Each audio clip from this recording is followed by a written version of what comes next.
নমস্কার বন্ধুরা, বং কিচেনে তোমাদের সকলকে স্বাগত। আজকেও চলে এসেছি নতুন একটা রান্না নিয়ে। আজকে আমি বানাবো রাজমা পোলাও। তো চলো রান্নাটা শুরু করা যাক। তো দেখো আমি এখানটা সসপ্যানটা বসিয়ে নিয়েছি আর গ্যাসটাও জ্বালিয়ে নিয়েছিলাম। সসপ্যানটা বেশ গরম হয়ে এসছে।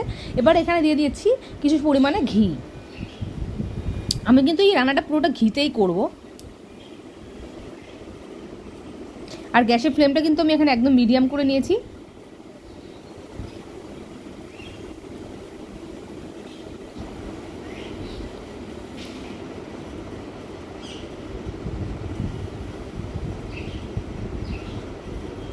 দেখো ঘিটা কিন্তু এখানে গরম হয়ে গেছে। এবার আমি কিছু গরম মশলা আমি এখানে দিয়ে দেবো। নিয়ে নিয়েছি একটা তেজপাতা, দারচিনি, এলাচ আর হচ্ছে গোলমরিচ।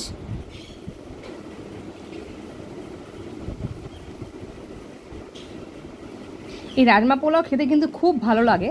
আমরা তো পোলাও বিরিয়ানি সবসময় খাই, বাট এই রান্নাটা করে দেখবে তোমরা, কথা দিচ্ছি তোমাদের ভালো লাগবে। আর এখানে আমি একটা পেঁয়াজকে একদম সরু সরু করে কেটে নিয়েছিলাম, তো পেঁয়াজটাকে আমি দিয়ে দিয়েছি।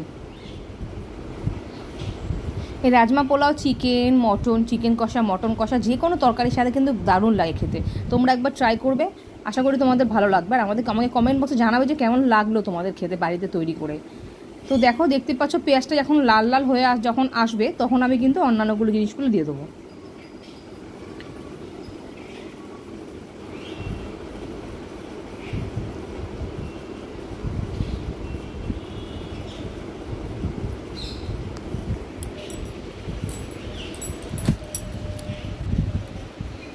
তো আমি এখানে দিয়ে দিয়েছি 3টে কারি পাতা, একটু সুন্দর স্মেলের জন্য। দিয়ে দিয়েছি খুব সামান্য পরিমাণে আদা আর রসুনের পেস্ট। আমি এখানে 4 কোয়ার মতো রসুন নিয়েছিলাম আর খুব সামান্য পরিমাণে একটু আদা দিয়ে নিয়েছিলাম। আমি এটাকে ভালো মতো করে নাড়িয়ে নিচ্ছি।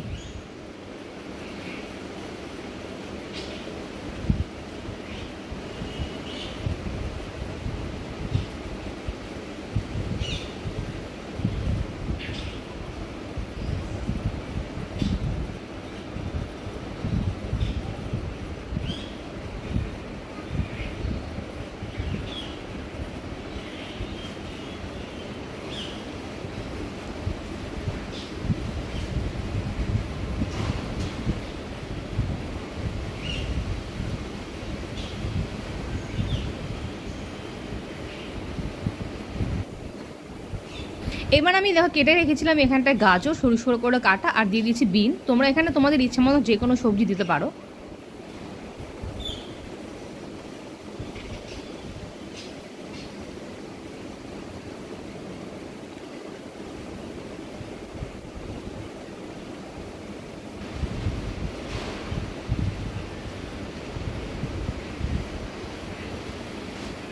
দেখো আমার এখানটায় রাজমাটা কিন্তু বেশ সেদ্ধ হয়ে গেছে। রাজমাটা কিন্তু আমি প্রায় 2 ঘন্টা আগে ভিজিয়ে রেখেছিলাম, তারপরে 5টা সিটি দিয়ে রাজমাগুলোকে কিন্তু প্রায় সেদ্ধ করে নিয়েছি।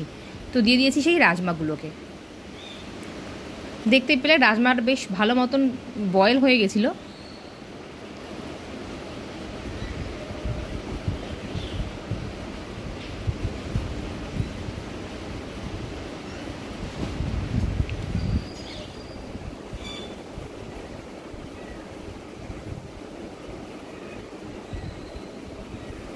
দিয়ে দিয়েছি সামান্য পরিমাণে লবণ, স্বাদ মতো লবণ দিয়ে দিলাম।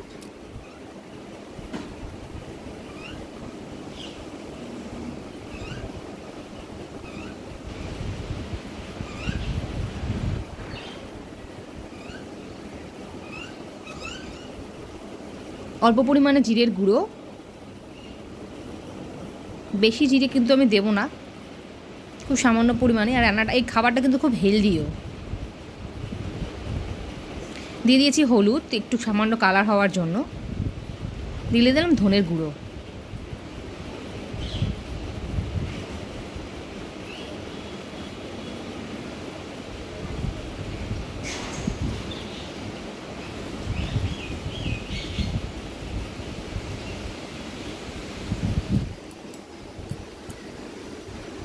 আর সামান্য পরিমাণে গরম মশলার গুঁড়ো।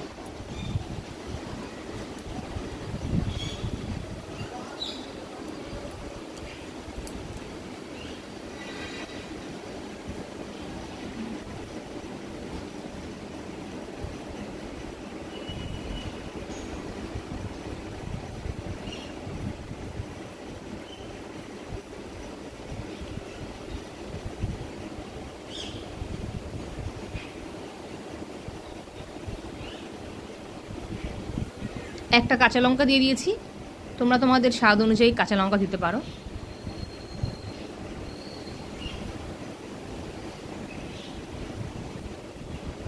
এবার আমি এখানে দিয়ে দিচ্ছি রাজমা সেদ্ধ করা যে জলটা বেরিয়েছিল সেই জলটা।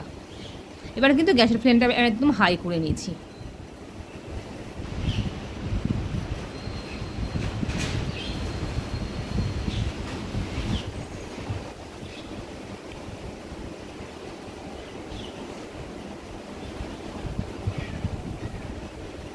আর দিয়ে দিচ্ছি খুব সামান্য পরিমাণে একদম ছোট এক টুকরো লেবুর রস।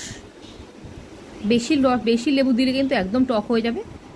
একদম ছোট্ট একটা লেবুর রস, ছোট্ট একটা লেবুর টুকরো নিয়ে কিন্তু আমি তার রসটা দিয়ে দিয়েছি।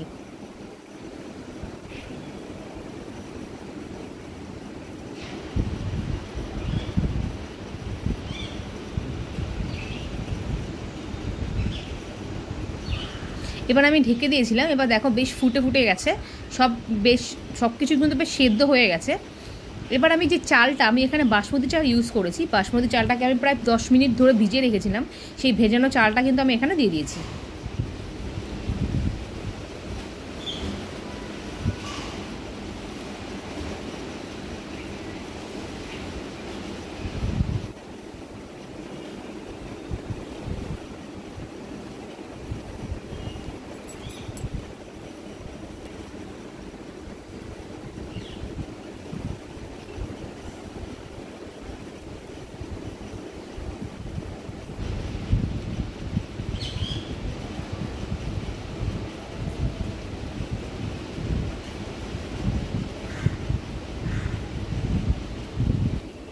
এবার এটাকে সেদ্ধ হওয়ার জন্য ঢেকে দেবো।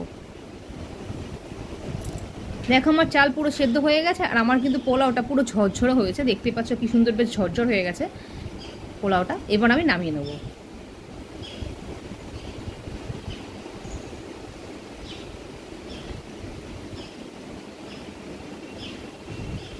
এখন দেখতেই পাচ্ছ আমার রাজমা পোলাও কিন্তু পুরো তৈরি আর বেশ ঝরঝরে হয়ে গেছে, খেতে কিন্তু দারুণ হয়েছিল। তোমরাও একবার বাড়িতে ট্রাই করে দেখবে, আশা করি তোমাদের ভালো লাগবে রাজমা পোলাওটা খেতে। আর এটা কিন্তু সব কিছুর সাথে খাওয়া যায়, চিকেন কষা, মটন কষা, ডিমের কারি, যে কোনো সবজির সাথে বেশ ভালো লাগে খেতে। আমার এই রান্নাগুলো যদি তোমাদের ভালো লেগে থাকে, আমার চ্যানেলটিকে অবশ্যই সাবস্ক্রাইব করো এবং Facebook page the Priyanka's recipe পেজটিকে অবশ্যই ফলো করো এবং বেল আইকন ক্লিক করতে কিন্তু তোমরা ভুলো না। আর এই রান্নাটা কেমন হয়েছে তোমরা আমাকে কমেন্ট বক্সে অবশ্যই জানিও। বাড়িতে একবার ট্রাই করো, কথা দিচ্ছি তোমাদের ভালো লাগবে। Thank you for watching my video.